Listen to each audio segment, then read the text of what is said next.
भारत और रूस के रिश्तों में कई महत्वपूर्ण पड़ाव आए हैं, वो आपको जान लेने चाहिए। ये भारत की सैन्य सुरक्षा या सैन्य क्षमता से जुड़ा हुआ है, सुखोई से जुड़ा हुआ है। ये एक बड़ा अपडेट है। इसकी एक बड़ी दिलचस्प हिस्ट्री भी है, कैसे दोनों देशों के बीच 18 में बात नहीं बन पाई, 2010 में बात नहीं बन पाई।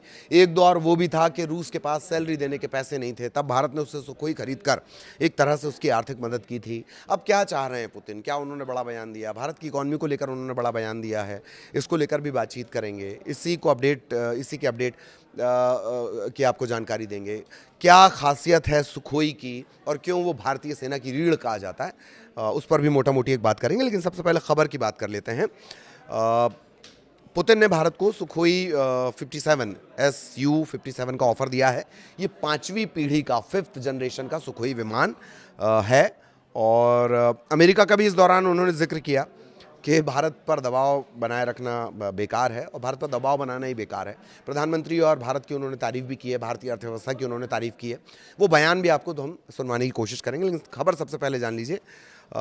व्लादिमीर पुतिन ने सुखोई Su-57, ये एक स्टेल्थ फाइटर जेट है, इसे लेकर एक बड़ा ऑफर दिया है।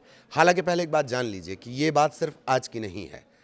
इस 5th जनरेशन फाइटर जेट को लेकर पहले भी कई दौर की बातचीत हो चुकी हैं, पर भारत को चूंकि उसकी क्षमता पर, उसकी ताकत पर कुछ डाउट था, इस वजह से वो मामला अटका हुआ था। अभी क्या ताज़ा अपडेट है?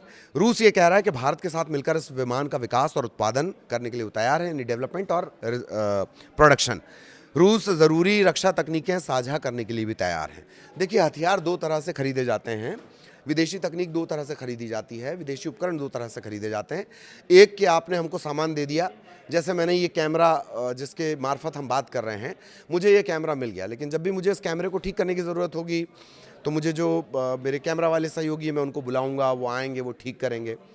एक तरीका ये होगा कि मेरे कैमरा सहयोगी आएंगे, इस कैमरे को ठीक करेंगे, इसके उपकरण बदलेंगे। दूसरा तरीका क्या होगा कि वो मुझे ट्रेन करें और मुझे उपकरण दे दें कि आपको अगर इस कैमरे में कोई दिक्कत जा रही है तो आप इस कैमरे को खुद से ठीक कर सकें।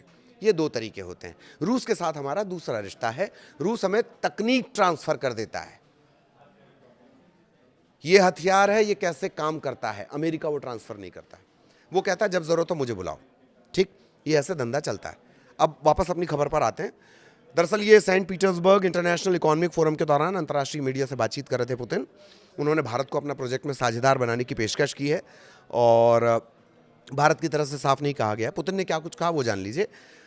ये विमान हमारा जॉइंट प्रोजेक्ट हो सकता है, हमने इसे अपने दम पर विकसित किया है, लेकिन अब भी हम भारत के साथ एक क्षेत्र में काम करने के लिए तैयार हैं। भारत को ये विमान देने, इसके आगे के विकास में साझेदारी के लिए, यानी कोऑर्डिनेशन के लिए, कोलैबोरेशन के लिए तैयार है। हमें कोई समस्या नज़र नहीं आती। यही बात एयर डिफेंस सिस्टम पर भी लागू होती है। जो उसका एयर डिफेंस सिस्टम है वो बहुत मजबूत है, और उस एयर डिफेंस सिस्टम ने हमें बहुत ज़्यादा मदद की है। कब मदद की है? ऑपरेशन सिंदूर के दौरान। एयर डिफेंस सिस्टम आजकल बहुत महत्वपूर्ण हो गया है, वो भी तब जबकि ड्रोन और मिसाइलों से हमले बढ़े हैं। तो ये बात एयर डिफेंस सिस्टम पर भी लागू होगी, सिर्फ सुखोई पर नहीं। भारत अमेरिका के संबंधों पर उन्होंने ये कहा कि यूएस कई मुद्दों पर दबाव बनाने की कोशिश कर रहा है, लेकिन इस तरह की कोशिश बेकार है।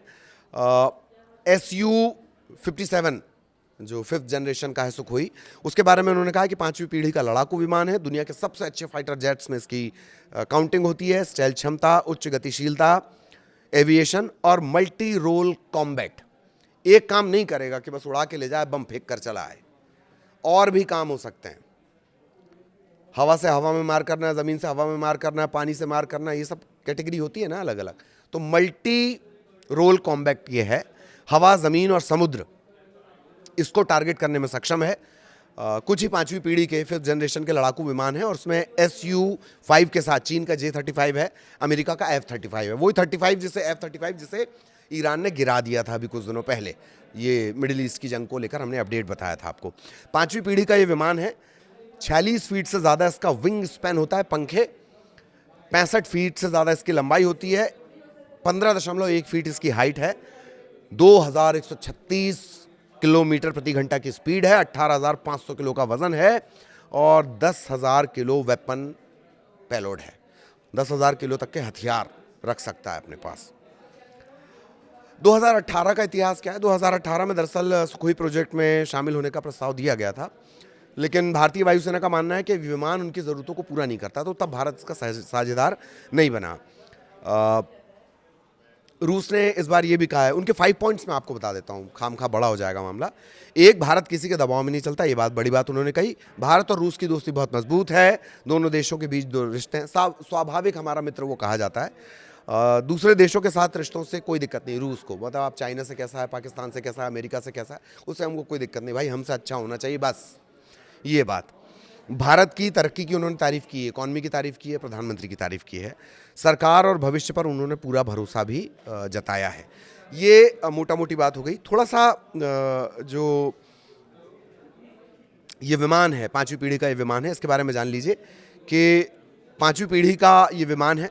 भारत के पास अभी जो सैन्य बेड़ा है उसमें करीब करीब 30 सीरीज़ के विमान हैं, और वो भी 250 के आसपास हैं, जो उसकी रीढ़ कहे जाते हैं। सुखोई सीरीज़ के ही ये विमान है, और 2010 में भी मामला सुखोई का फंस चुका है, लेकिन भारत ने तब भी खरीदारी किया था।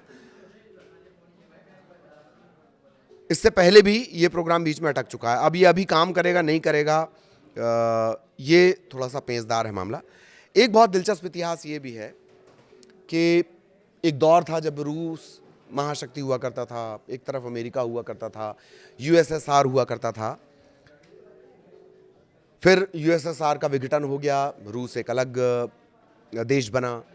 तब ये कहा जाता है कि उसके पास सैलरी के लिए भी पैसे नहीं थे। तब भी भारत और रूस के रिश्तों में सुखोई का बड़ा इंपॉर्टेंट पॉइंट था, वो हिस्ट्री में आपके लिए खोज कर लेकर आया हूँ। तब ये कहा जाता है कि सैलरी के लिए भी पैसे नहीं थे, और उस दशा में तब भारत ने अरबों डॉलर का करार किया, सुखोई विमान खरीदे, और तब एक तरह से आर्थिक तौर पर भारत ने मदद की। हालांकि उसमें सुरक्षा में कोई कॉम्प्रोमाइज़ नहीं किया गया। धीरे धीरे करके वो विमान खरीदे गए थे, और धीरे धीरे करके उन विमानों को यहाँ लाकर उनका परीक्षण किया जाता था। परीक्षण करने के बाद उन विमानों को बेड़े में शामिल किया जाता था। लंबे वक्त तक वो प्रोजेक्ट चला, लेकिन एक दौर वो ऐसा था जब रूस बहुत बुरी तरह कंगाल हो गया था। कोई देश उससे ताल्लुकात रखना नहीं चाह रहा था, क्योंकि उसका विघटन हो चुका था। पूरा यूएसएसआर कहाँ, तो एक महाशक्ति, सबसे बड़ा एक संगठन, और सोवियत संघ जिसे आप कहते हैं, और उसका फिर विघटन हो जाए, छोटे छोटे देश में बढ़ जाए, कौन पूछेगा। वही रूस के साथ हो रहा था। हथियारों की खरीद तो बहुत दूर की बात है, तब भारत ने उससे वो खरीद की थी। हालांकि सुखोई का जो मामला है वो 2010-2018 में उलझ चुका है। 5वीं पीढ़ी के विमान के प्रोडक्शन से लेकर और उसके उत्पादन, टेक्नोलॉजी ट्रांसफ़र, इन सब को लेकर रशिया की तरफ से फिर से एक प्रस्ताव आया है। भारत ने ये कहा है कि हम अभी इसको पूरी तरह से परखेंगे, और अगर हमको लगता है कि हाँ ये विमान हमारी ज़रूरतों के हिसाब से एकदम टकाटक है, मतलब एकदम ज़बरदस्त है, बिंदास है, तो फिर उसकी खरीदारी की जाएगी। ना सिर्फ खरीदारी की जाएगी, बल्कि टेक्नोलॉजी पार्टनर के तौर पर काम होगा। यहाँ कोई खरीदार और बेचने वाला नहीं है, फिर पार्टनर के तौर पर काम होगा। और जैसा मैंने आपको बताया कि रशिया के साथ जब हम कोई सामान खरीदते हैं, कोई टेक्नोलॉजी खरीदते हैं, तो वो पूरी की पूरी ट्रांसफ़र होती है। कैमरे वाला जो मैंने एग्जाम्पल आपको दिया था, वो इसीलिए दिया था कि वो पूरी टेक्नोलॉजी ट्रांसफ़र करेगा, आपको उस टेक्निक के बारे में बताएगा। अमेरिका ऐसा नहीं करता है।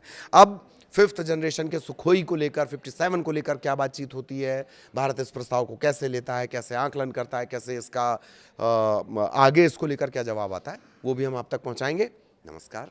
BrahMos missiles, as far as Su-57 goes, at one point we proposed our Indian friends to work together on this technology. It's the 5th generation technology. I think it's the best in the world as of now. But back then, but we are ready to work with India in this field to supply these aircraft, to keep developing it. We don't have any issues with it, any limitations. Same goes for air defense systems. We all know very well, all those gathered here must know that India is one of the leading economies of the world that shows the highest rates of economic growth. And this is not something that comes out of the blue. This is a result of hard work that the government has been doing under the leadership of the Prime Minister Modi. Because these rates of development have been demonstrated by India, while plans and strategies are implemented, formulated by Modi as the head of the government of the Republic of India.